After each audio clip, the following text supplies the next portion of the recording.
প্রণাম মহাবলী হনুমান। মহারাজ সুগ্রীবের সঙ্গে দেখা করব। ক্ষমা করবেন, কিন্তু আপনি এর আগে এগোতে পারবেন না। এটা মহারাজের আদেশ। ঠিক আছে, আমি এখানেই অপেক্ষা করছি। তুমি মহারাজকে গিয়ে জানাও যে আমি এসেছি। তার সাথে কথা বলাটা জরুরি, বিষয়টা গুরুত্বপূর্ণ।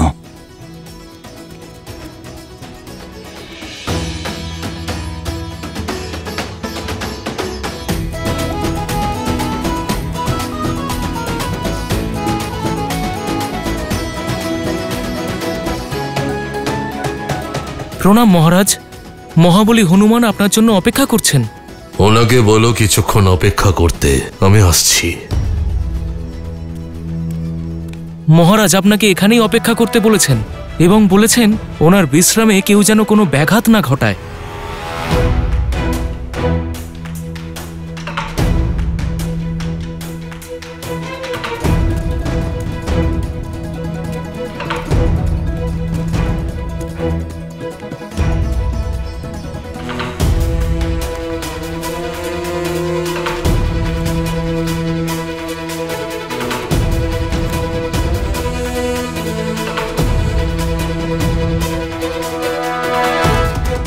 ভোর থেকে সন্ধে হতে চলল দাদা, এখনো মহাবলী হনুমান সুগ্রীবকে সঙ্গে নিয়ে ফিরে এলেন না।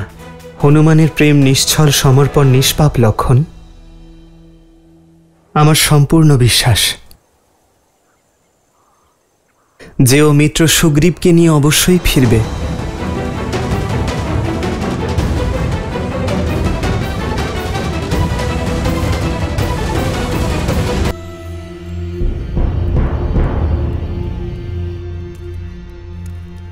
হনুমান কাকা প্রণাম।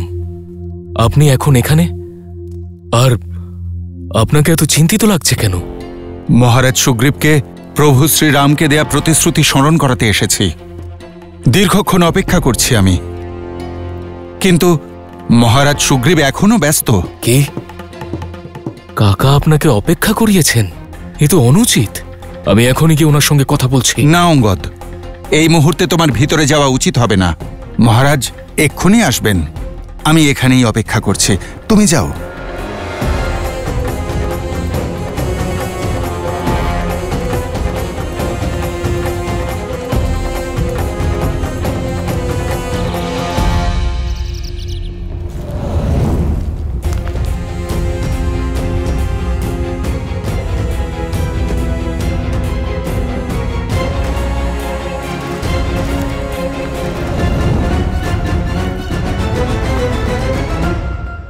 ভোর হয়ে গেছে দাদা, না মহাবলী হনুমান এলেন আর না সুগ্রীব।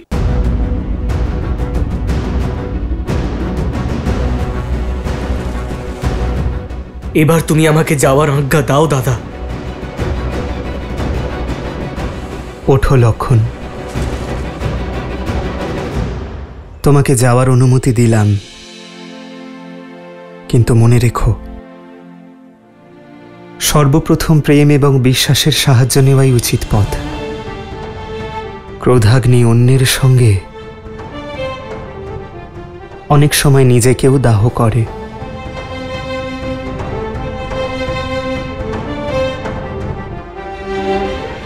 এখন আমাদের কষ্ট এই জন্য হচ্ছে লক্ষণ, কারণ দীর্ঘ প্রতীক্ষার পর আমরা অধৈর্য।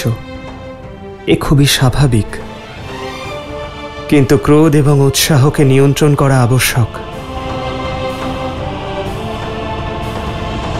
তুমি সর্বদাই সকলের মঙ্গল চাও দাদা, কিন্তু আমি গুপ্তচর বানরদের থেকে জানতে পেরেছি যে বানররাজ সুগ্রীব বৌঠানকে খুঁজে বের করার জন্য এখনো পর্যন্ত কোনো পদক্ষেপ নেননি।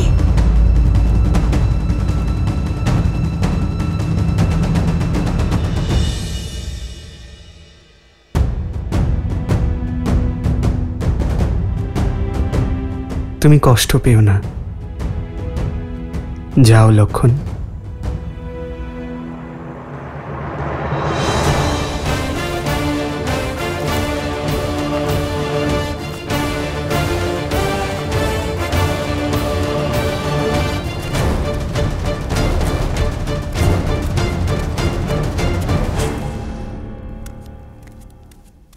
মহারাজ,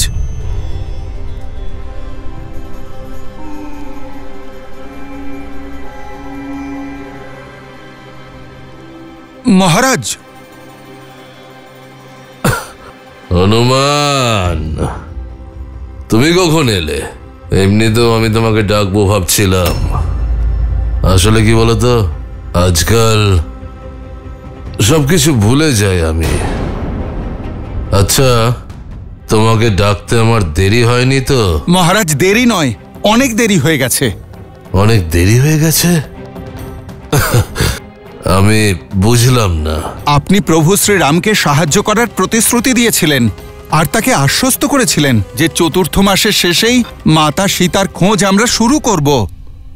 চতুর্থ মাস শেষ তো হতে দাও।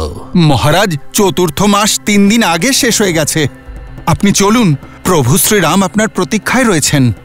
বর্ষা ঋতু শেষও হয়ে গেছে? কোনো ব্যাপার না, 2-1 দিনের মধ্যে সন্ধান শুরু করছি। মহারাজ, আপনি বিষয়ের গুরুত্বটা বুঝুন। যদি আপনি অতি শীঘ্র প্রভু শ্রীরামের কাছে না পৌঁছন, অনর্থ হয়ে যাবে মহারাজ।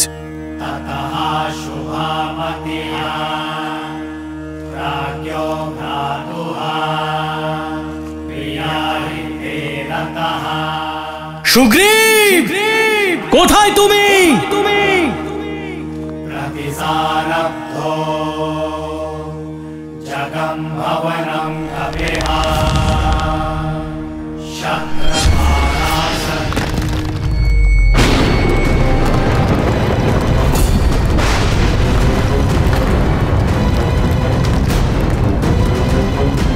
অনর্থ ঘটেছে মহারাজ, অনর্থ ঘটেছে।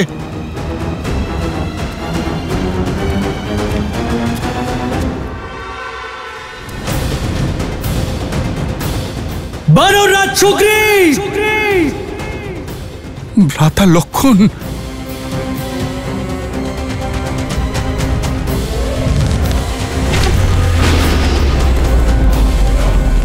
বানররাজ সুগ্রীব, কোথায় তুমি?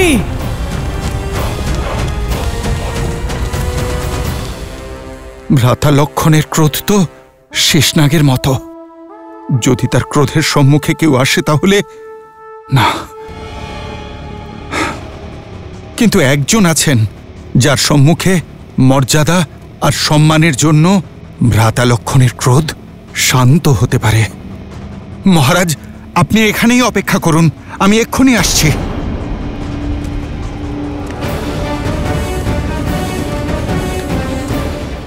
কোথায় তুমি? আরে আপনি, বানররাজ কোথায়? আপনি এত ক্রুদ্ধ? সুগ্রীব কোথায়?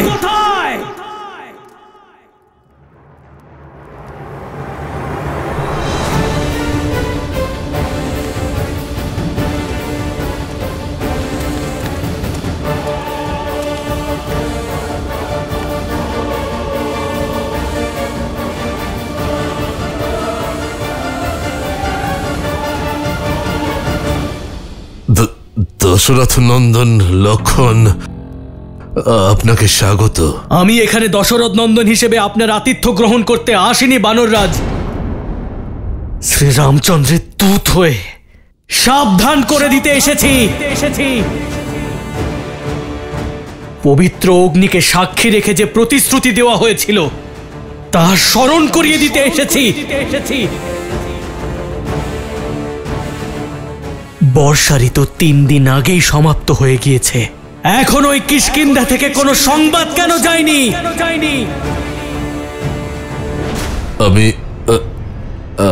আমি চিন্তা করছিলাম যে আগামীর প্রস্তুতি কিভাবে করা যায়। তোমার আগামীর প্রস্তুতির গন্ধ তো এই অবধি আসছে বানররাজ। যেই নিজের স্বার্থ সিদ্ধি হয়ে গিয়েছে, তুমি নিজের দেওয়া প্রতিশ্রুতির থেকে মুখ ফিরিয়ে নিয়েছো। এই রাজ সুখ, সংসার সুখ আর ভোগ বিলাসে এতটাই ডুবে গিয়েছো তুমি যে আমার দাদা শ্রী রামচন্দ্রকে দেওয়া প্রতিশ্রুতি মনে নেই তোমার। ভুলে যেও না বানররাজ, তোমার প্রাণ, এই সিংহাসন আর যেটুকু সম্মান অবশিষ্ট রয়েছে সেই সব যদি তোমার কাছে থেকে থাকে তাহলে তা শুধু আমার দাদা শ্রী রামের জন্যই আছে। যদি আমার দাদা একটা তীরেই বনে বনে পালিয়ে বেড়ানো এক বানরকে কিষ্কিন্ধার মহারাজ বানাতে পারেন, তাহলে দ্বিতীয় তীর দিয়ে তার প্রাণও হরণ করতে পারেন উনি। আমাকে ক্ষমা করে দিন ভ্রাতা লক্ষণ, আমাকে ক্ষমা করে দিন। তুমি কিছুতেই এটা ভেবো না যে আমার দাদা তোমার সাহায্যের আশায় আছেন। শ্রীরামচন্দ্র হলেন সেই শক্তি যিনি চাইলেই ওই রাবণ সহ ওর সমস্ত রাক্ষস সেনাকে একাই নিশ্চিহ্ন করে দিতে পারেন। আমার বৌঠানকে খোঁজার জন্য আমরা দুই ভাই যথেষ্ট বানররাজ। যদি আমার দাদা আদেশ না দিতেন, তাহলে আমার দাদাকে দেওয়া প্রতিশ্রুতির অবহেলা করা আর ওনাকে কষ্ট দেওয়ার শাস্তি স্বরূপ এতক্ষণে আমি নিশ্চিহ্ন করে দিতাম তোমাকে।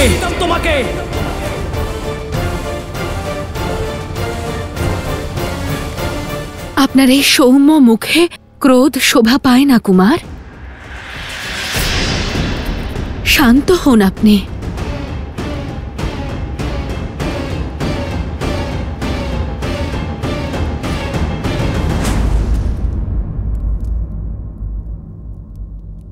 প্রণাম দেবী তারা।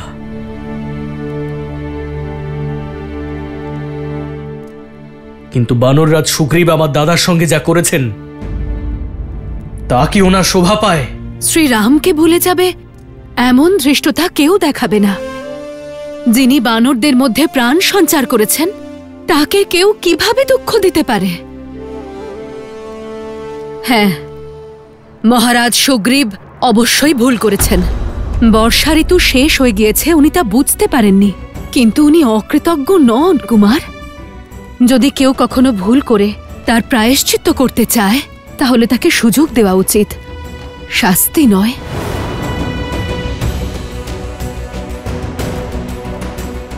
আমাকে ক্ষমা করুন ভ্রাতা লক্ষণ, আমাকে ক্ষমা করে দিন।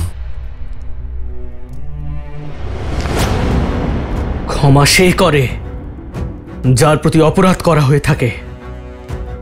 দাদাকে দেওয়া প্রতিশ্রুতি ভঙ্গ করেছ, তাই ক্ষমাও দাদার কাছে গিয়েই চাও।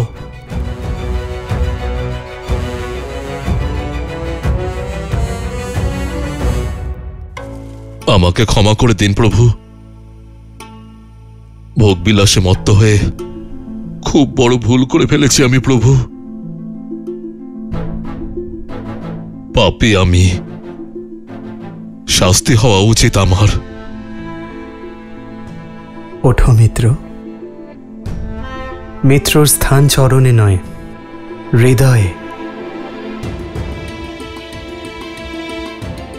বলবেন না আমাকে মিত্র, আমি আপনার মিত্রতার যোগ্য নই প্রভু। পবিত্র অগ্নিকে সাক্ষী রেখে মাতা সীতাকে খোঁজার প্রতিশ্রুতি দিয়েছিলাম আমি, আর আমি সেটাও ভুলে গেলাম।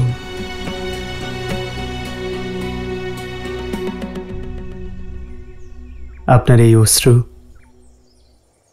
আপনার প্রায়শ্চিত্তের সাক্ষী। আমি প্রসন্ন মিত্র যে আপনি আপনার ভুল বুঝতে পেরেছেন। আর দুঃখ এ কারণে নয়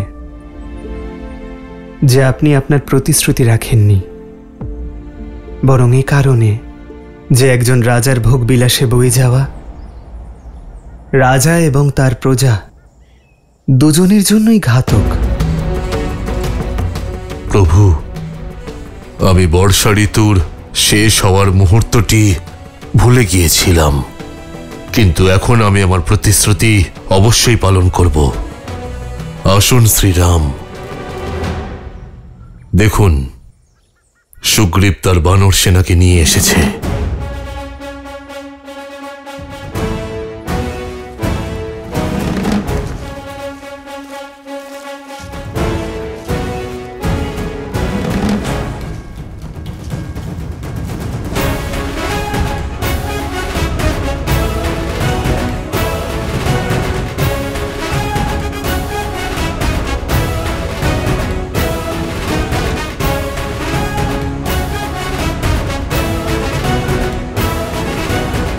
এই বানরদের মহাসাগর আপনাকে সাহায্য করার জন্য প্রস্তুত প্রভু। ওরা মাতা সীতাকে খোঁজার সম্পূর্ণ প্রচেষ্টা করবে।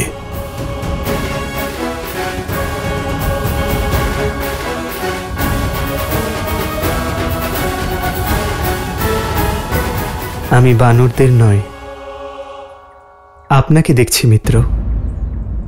আজ আপনার বাণী এবং শৈলীতে সেই বিশ্বাস, সেই উৎসাহ নেই যা বর্ষার আগে দেখেছিলাম।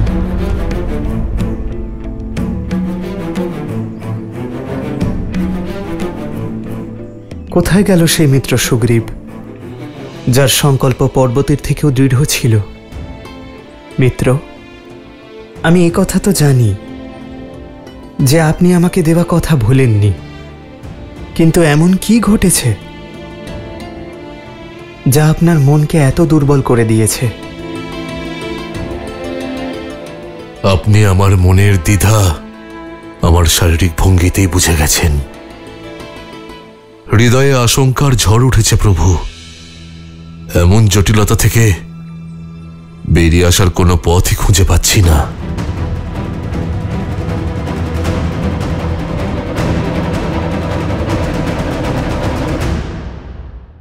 আমরা হলাম বানর প্রজাতি, আর যার বিরুদ্ধে দাঁড়িয়ে আছি সে হলো 10 দিকের প্রভু লঙ্কেশ রাবণ, যার দাস হলো স্বয়ং কাল আর নবগ্রহ। যদি আমরা মাতা সীতাকে খুঁজেও পাই, রাবণের সম্মুখীন কিভাবে হব? স্পষ্ট করে বলুন মিত্র। বর্ষা ঋতুর সূত্রপাতে আমি অনেক বানরের সঙ্গে আলোচনা করেছিলাম, আর অনুভব করেছিলাম কোথাও না কোথাও সবার হৃদয়ে একটা ভয়, একটা অবিশ্বাস রয়েছে।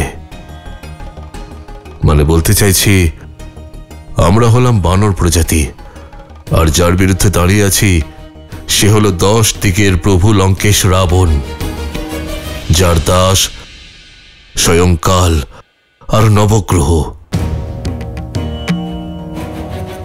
আমি বিশ্বাস করি যে হনুমান মাতা সীতাকে অবশ্যই খুঁজে পাবে, কিন্তু প্রভু তারপর কি? যদি আমরা মাতা সীতাকে খুঁজেও পাই, কিন্তু আমরা রাবণের সম্মুখীন কিভাবে হব?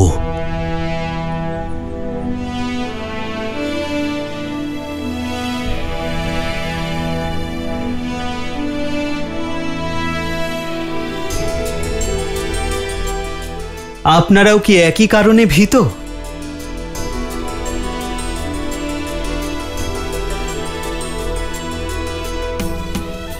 মহারাজ সুগ্রীবের আশঙ্কা উচিত শ্রীরাম। আসলে বানর সেনা আর রাক্ষস সেনা তো সমকক্ষ নয়। যুদ্ধ এবং মিত্রতা সমকক্ষদের মধ্যে হয় শ্রীরাম।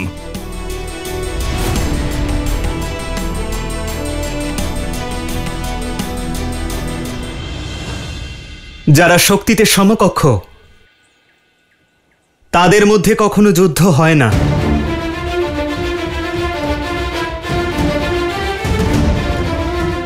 সমব্যক্তিদের মধ্যে কেবল ব্যবসায়িক সন্ধি হয়। আর আপনারা এই কাজ জীবনে প্রথমবার করছেন না, আপনারা তো এই কাজ করেছেন। বনে কোনো নরখাদক সিংহ, কোনো হিংস্র বাঘ যদি আপনাদের গৃহে আক্রমণ করে, তখন আপনারা এটা ভেবে পিছিয়ে যান না যে সে আপনাদের থেকে বেশি শক্তিশালী, বরং তার আক্রমণের দৃঢ় হয়ে প্রত্যুত্তর দেন। কিন্তু আমরা রাবণের সঙ্গে কেন যুদ্ধ করব? উনি তো আমাদের কোনো অনিষ্ট করেননি।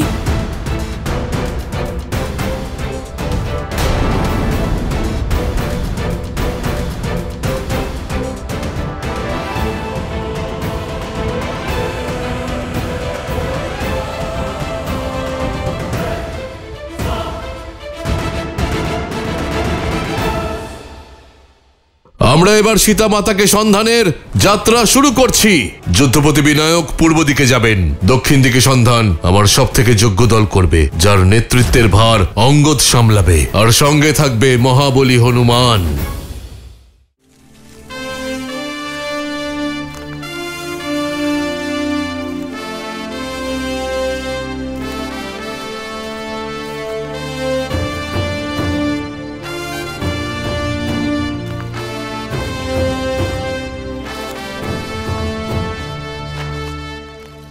সর্প দংশন করার পূর্বে সতর্ক করে না। রাবণ বনের সেই অগ্নি যে আজ আমার গৃহদাহ করেছে, আর একদিন আপনার করবে। বর্ষা ঋতুর পূর্বে আমরা অন্ন এবং ভোজন সঞ্চয় করি, স্বয়ংকে আসন্ন সংকট থেকে রক্ষা করার জন্য। আর ভবিষ্যতের সব থেকে বড় সংকট হল রাবণ, পাপের সেই আগ্নেয়গিরি যা কেবল যুদ্ধ করেই ঠান্ডা করা যেতে পারে। এ কারণে নয় যে রাবণ সীতাকে হরণ করেছে, বরং এ কারণে যে ভবিষ্যতে কেউ তার শক্তি প্রয়োগ করে আপনাদের মাতা, আপনাদের স্ত্রী বা আপনার কন্যাকে হরণ না করতে পারে। যুদ্ধ ঘৃণা বা শত্রুতার জন্য করা হয়, কিন্তু এই যুদ্ধ করা উচিত প্রেমের কারণে, মিত্রতার জন্য। সংযুক্ত হন এই সৈন্যতে। নর এবং বানর একত্রে পাপের সেই লঙ্কাকে ধ্বংস করতে পারে। আর প্রমাণ করুন যে বানরেরা